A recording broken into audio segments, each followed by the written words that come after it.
বাবা, আজ একটু মাংস আনি। না মা, তোর বিয়ের সামনে অনেক খরচ, টাকা নষ্ট করিস না। বাবা, গত ৩-৪ মাস ধরে আমরা ভালো করে না খেয়ে সাশ্রয় করছি। একটু ভালো খেতে কি ইচ্ছে করে না আমাদের? করে তো মা, এই গরিব ঘরে জন্ম তোর, কিন্তু তোর বাবার যে একমাত্র মেয়ে তুই, কত ইচ্ছে ছিল ধুমধাম করে বিয়ে দেব তোর। সেজন্য তুমি মায়ের ওই কটা সম্বল গয়নাগুলো অবধি বেচে দিলে বাবা। কি দরকার আমার গয়না, খাট, আলমারির?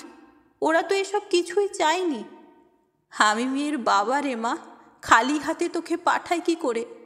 এই সংসারের জন্য তো কম করিসনি তুই। শ্বশুরবাড়ি গিয়ে তুই কথা শুনিস আমাদের অপারগতার জন্য, তা আমি চাই না। বাবা, জমিটা অবধি 5 বছরের জন্য লিজে দিলে। তোমার এই অসুস্থ শরীর, না খেয়ে মরতে হবে যে এবার। ওসব ঠিক ম্যানেজ হয়ে যাবে। যাই, একবার প্যান্ডেলের লোকের সাথে কথা বলে আসি। গরিবের সংসারে রমা বড় মেয়ে। ক্লাস 7 থেকে টিউশনি পড়াতে শুরু করেছিল সে নিজের লেখাপড়া চালানোর জন্য। উচ্চ মাধ্যমিকের পর কলেজে পড়ার সময় দুবেলা টিউশনি করতে শুরু করে রমা। ওই বয়সে সংসারের পুরো চাপ ওর ওপরে এসে পড়ে। বাবা অসুস্থ, ছোট ভাইয়ের লেখাপড়া, সব দিক ভেবে রমা জমিতে চাষে নেমে পড়ে। ভাই আর রমা মিলে ধান কাটে, ঝাড়াই করে, আবার মাথায় করে বয়ে নিয়ে আসে। রমাকে দেখে ওর বয়সী ছেলেমেয়েরা হাসে।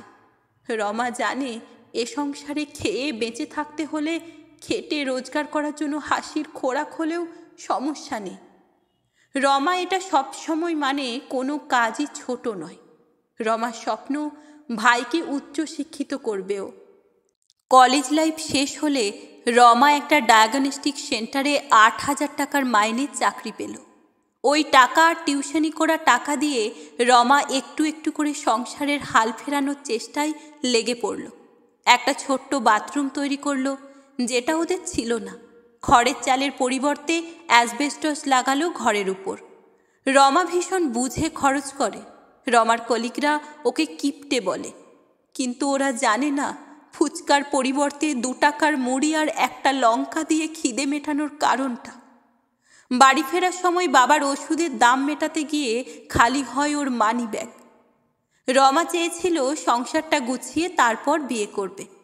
পাড়া প্রতিবেশীরা বলতে শুরু করলো, মেঘে মেঘে বেলা তো অনেক হলো, এবার মেয়ের বিয়ে দাও। মেয়ের রোজগারে আর কতদিন খাবে? রমাকে সবাই বোঝাতে শুরু করলো, একে গায়ের রং চাপা, বয়স বাড়লে আর কেউ বিয়ে করবে না, বাচ্চা কাচ্চা হবে না, সময় থাকতে বিয়েটা করে নে। রমার খুব ইচ্ছে করছিল চেঁচিয়ে বলতে, বিয়ের খরচটা কি তোমরা দেবে? রমা অনেকবার ভেবেছে এত অনুষ্ঠান করে টাকা খরচ করে কি হবে, কিন্তু রমার বাবার এক কথা, আমার একটা মেয়ে, অনুষ্ঠান করে লোক খাইয়ে বিয়ে দেব। রমা জানে লোক খাইয়ে এত কষ্টের টাকা খরচ করে বদনাম ছাড়া কিছুই জুটবে না। তাও রমা অনেক কষ্টে 2 বছরের রক্ত জল করা খাটা পয়সা দিয়ে নিজের জন্য একটা সোনার কানের দুল আর বরের জন্য একটা আংটির ব্যবস্থা করতে পেরেছে। রমার হাজার বারণ সত্ত্বেও ওর বাবা মজুরের কাজ শুরু করেছে, শুধু মেয়েকে ভালো করে বিয়ে দেবে বলে।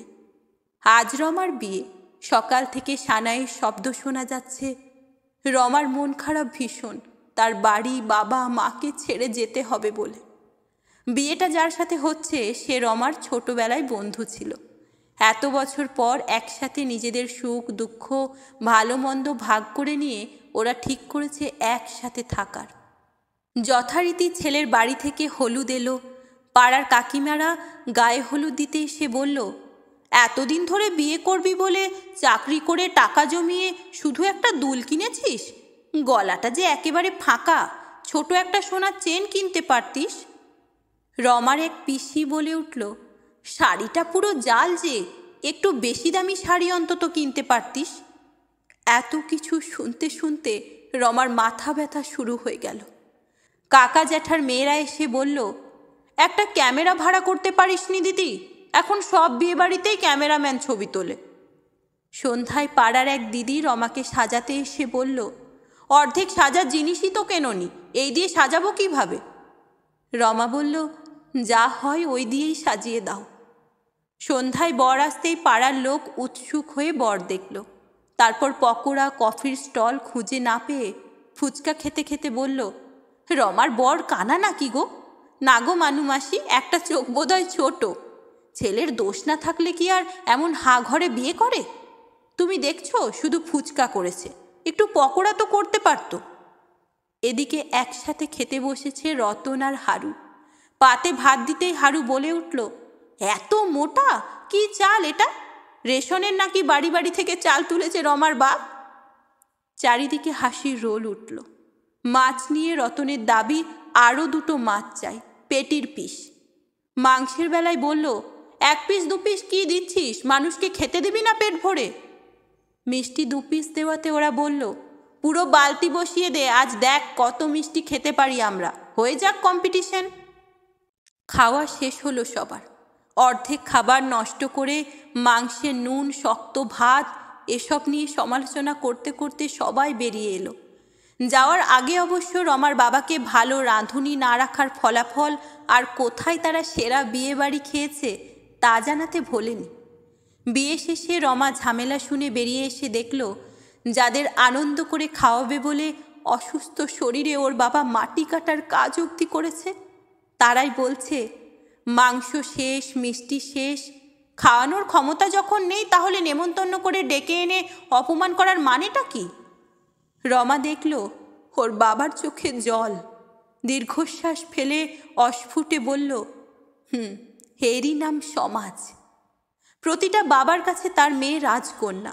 বাবাদের অনেক স্বপ্ন থাকে মেয়েদের বিয়ে নিয়ে। তারা তাদের সর্বস্ব দিয়ে চেষ্টা করে মেয়েদের বিয়ের অনুষ্ঠান সুন্দরভাবে করতে। তাই সমালোচনা না করে আসুন সাপোর্ট করি, তাদের চেষ্টাকে সম্মান জানাই। বিয়ে বাড়ির খাবার নষ্টের সময় অন্তত একটু ভাবি, বাড়িতে কি এইভাবে খাবার নষ্ট করি আমরা? যদি তা না করি তাহলে এখানে খাবার অপচয় করে একটা বিশেষ দিনে একটা বাবাকে নাই লজ্জিত করলাম আমরা। অবশ্যই আমরা পেট ভরে খাবো, সেটা যেন হয়, অপচয় না হয়। আজকালকার ছেলেমেয়েরা বলে লোক না খাইয়ে সেই টাকায় ছোট অনুষ্ঠান করে ঘুরতে যাওয়া ভালো। কেন বলে বলুন তো? সমাজ থেকে এমন তিক্ত অভিজ্ঞতা পেয়ে ওরা হতাশ। এই অভিমান সেদিন মুছে যাবে যেদিন আমরা পারবো একটা উদার, উন্নত, বিবেকবান সমাজ গঠন করতে।